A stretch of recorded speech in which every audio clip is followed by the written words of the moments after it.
उपस्थित सम्पूर्ण आदरणीय महानुभावहरू, सर्वप्रथम त यस कार्यक्रममा मलाई निम्ता गरेर विद्यार्थीहरूका साह्रै राम्रा कार्यक्रमहरू हेर्ने अवसर दिनुभयो। यहाँको लागि यहाँलाई धेरै धेरै धन्यवाद छ।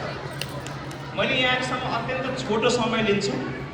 यो समय भनेको नानी बाबुहरू तयारी हुँदै हुनुहुनेछ र आजको कार्यक्रम देखिसकेपछि मलाई एक दुईवटा कुराहरू यहाँ राख्ने म यहाँसँग अनुमति पनि लिन्छु। सर्वप्रथम त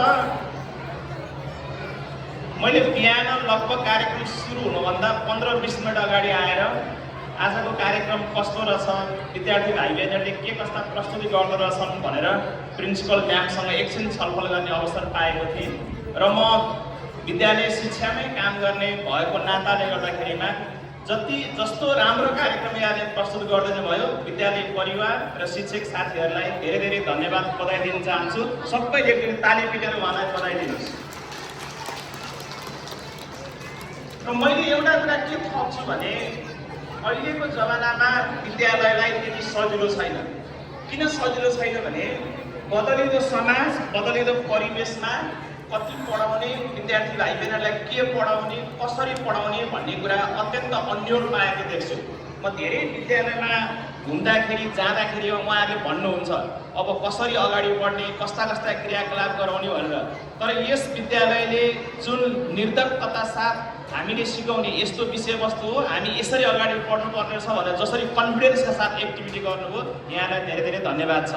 तपाईहरूले माइन्युटली हेर्नुभयो भने यहाँ जति पनि क्रियाकलापहरू गर्नुभयो अत्यन्तै कठिन जस्तो लाग्ने विषयवस्तुलाई, ऐतिहासिक सांस्कृतिक विषयवस्तुलाई कति सरल किसिमले उहाँले देखाउनु हो, यसको लागि त्यति सहज हुँदैन। र मैले यहाँलाई अर्को दुईवटा कुरा के भन्छु भने यहाँ धेरै अभिभावक साथीहरू हुनुहुन्छ, धेरै अभिभावकसँग भेट्दाखेरि उहाँले गुनासो गर्नुहुन्छ अब हामीले विद्यार्थी हाम्रा छोराछोरीहरूलाई कसरी पढाउने, कसरी सिकाउने, कहिलेकाहीँ त भनेको पनि टेर्दैनन्। हाम्रो बेलामा त हामी गुरुगुरु पढ्थ्यौँ, अहिले त पढ्दा पनि पढ्दैन, के गर्ने होला भनेर यदासदा गुनासो आउने गर्छ। म यहाँलाई त म 3टा सुझाव दिन्छु। पहिलो भनेको हामीले हाम्रा नानी बाबुहरूलाई चिन्नुपर्छ। यसो भनिरहँदा तपाईँहरू भन्नुहुन्छ होला हाम्रो नानी बाबुलाई हामीले नचिने कसले चिन्ने? चिन्ने भनेको उहाँहरूको नाम उमेर थाहा पाउने मात्र होइन। अधिकांश नानी बाबुसँग छलफल गर्दा के भन्छन् भने मलाई बुबा आमाले माया चाहिँ गर्नुहुन्छ तर मेरो कुरा बुझ्दै बुझ्नुहुन्न भन्छ। बाबा आमाले बुझ्दै बुझ्नुहुन्न मेरो कुरा, अनि माया गर्नुहुन्न भन्दा माया त गर्नुहुन्छ भन्छ। तपाईँलाई एकछिन लिएर सुन्नुहोस्, मलाई बुबा आमाले बुझ्नुहुन्न भने के भन्न खोजेको? यसको अर्थ के हो भने उसलाई माटोमा खेल्न मन लाग्ला, तपाईँहरू फोहोर हुन्छ नखेल नखेल भन्नुहुन्छ होला। उसलाई एकछिन साथीभाइसँग घरमा चल्न मन लाग्ला, हल्ला नगर भन्नुहुन्छ होला। यसरी हामीले विचार गर्दाखेरिमा अहिलेका नानी बाबुहरूले के कस्ता क्रियाकलापहरू मनपर्छ र त्यो क्रियाकलाप गर्दा सिकाइ कसरी हुन्छ भनेर हामीले उनीहरूलाई बुझ्नुपर्छ। पहिलो कुरा त्यो हो। र दोस्रो कुरा भनेको तपाईँले के विचार गर्नुपर्छ भने हामी अहिले सबै व्यस्त छौँ, आफ्नो काममा व्यस्त छौँ, व्यापार व्यवसायमा व्यस्त छौँ र त्यसो गर्दाखेरिमा हाम्रा छोराछोरीले समय पाएको छैन। र हाम्रा नानी बाबुले चाहिँ के खोज्छन् भने बाबा मामुहरू हामीसँग रहन्, हामीसँग छलफल गरून्, हामीसँग कुराकानी गरून् भन्ने हुन्छ। त्यस कारणले बरु अलिकति अन्य समयलाई घटाएर भयो भने यो उमेरमा चाहिँ तपाईँलाई धेरै अध्ययनले देखाएको छ 11-12 वर्ष पछि भएपछि तपाईँहरूसँग समय बिताउन चाहँदैन, आइज न भन्दा पनि आउँदैन, आफ्नै साथीहरूसँग जान्छ, उता कुद्छ। तर लगभग 9-10 वर्षको उमेर समूहमा चाहिँ नानी बाबुहरू चाहिँ बुबा मामुसँग, घरमा काका काकीसँग, दादा दादीसँग समय बिताउन चाहन्छ। त्यही भएर तपाईँले दोस्रो कुरो भनेको चाहिँ आफ्नो व्यस्त समय पनि अलिकति निकालेर आफ्ना नानी बाबुहरूलाई समय व्यतीत गरिदिनु पर्यो। अब मैले तेस्रो कुरा यहाँहरूलाई के राख्न चाहन्छु भने धेरै अभिभावकहरूलाई के लाग्छ भने जस्तो मानौँ स्कुलबाट आयो, तपाईँले त गर्नुहुन्न होला, धेरै अलि पढाइ लेखेको सुझबुझ भएको अभिभावक जस्तो लाग्छ यसो अनुहारहरू हेर्दाखेरि पनि।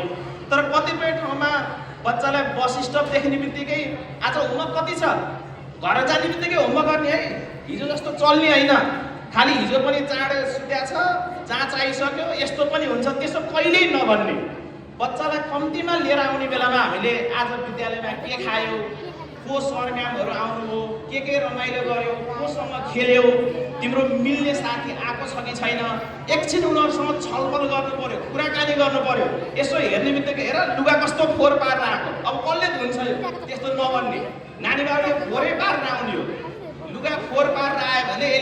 मैदानमा खेलेछ रमाइलो गरेछ भनेर खुसी हुनु पर्यो, बरु एकजोट नयाँ लुगा किन्नु पर्यो। तपाईँलाई लाग्दा होला यसले कति सामान्य कुरा गरेको भनेर, तर हामीले हाम्रा छोराछोरीसँग गर्ने कुराको आधारमा तपाईँ हाम्रो सम्बन्ध कस्तो बनाउने भन्ने हुन्छ। त्यही भएर मैले यहाँलाई यति मात्र अनुरोध गरेँ। अन्त्यमा म के भन्छु भने, यहाँ लक्ष्मी म्याम प्रिन्सिपल म्याम हुनुहुन्छ, तपाईँहरू धेरैलाई लाग्दा होला हामीले कसरी समय बिताउने, नानी बाबुलाई कसरी गर्ने भनेर, त्यो कुरा चाहिँ उहाँसँग एकचोटि व्यक्तिगत रूपमा फोन गरेर भेटेर सोध्नुहोस्। उहाँ आफै पनि दुईवटा विषयमा मास्टर्स डिग्री गरे हुनुहुन्छ, अहिले विश्वविद्यालयमा उपल्लो तहको चाहिँ एमफिल पढ्दै हुनुहुन्छ। तपाईँले उहाँलाई सोध्नुभयो भने तपाईँको नानी बाबुलाई बिदा गरेपछि उहाँ 3 घन्टा 4 घन्टा पढेर सम्भवतः घर 9 बजे पुग्नुहुन्छ होला। यदि उहाँलाई सोध्नु न तपाईँले कसरी समय मिलाउनु भएको छ, 9 बजे गएर घरमा कसरी सबै कुरा व्यतीत गर्नु भएको छ भनेर तपाईँहरूकै अगाडि तपाईँहरूको प्रिन्सिपल हुनुहुन्छ, जसले चाहिँ आफ्नो विद्यालयलाई राम्रोसँग चलाएर र आफ्नो पनि तपाईँको निरन्तर पेसालाई चाहिँ तपाईँको अगाडि बढाइरहनु भएको छ। यी सबै कुरा सुन्दाखेरिमा विद्यालय परिवारलाई धेरै धेरै धन्यवाद। ल अब उत्तरोत्तर प्रगतिको कामना गर्छु। यहाँले मेरो कुरा सुनिदिनु भयो। हस्त सबैलाई नमस्कार।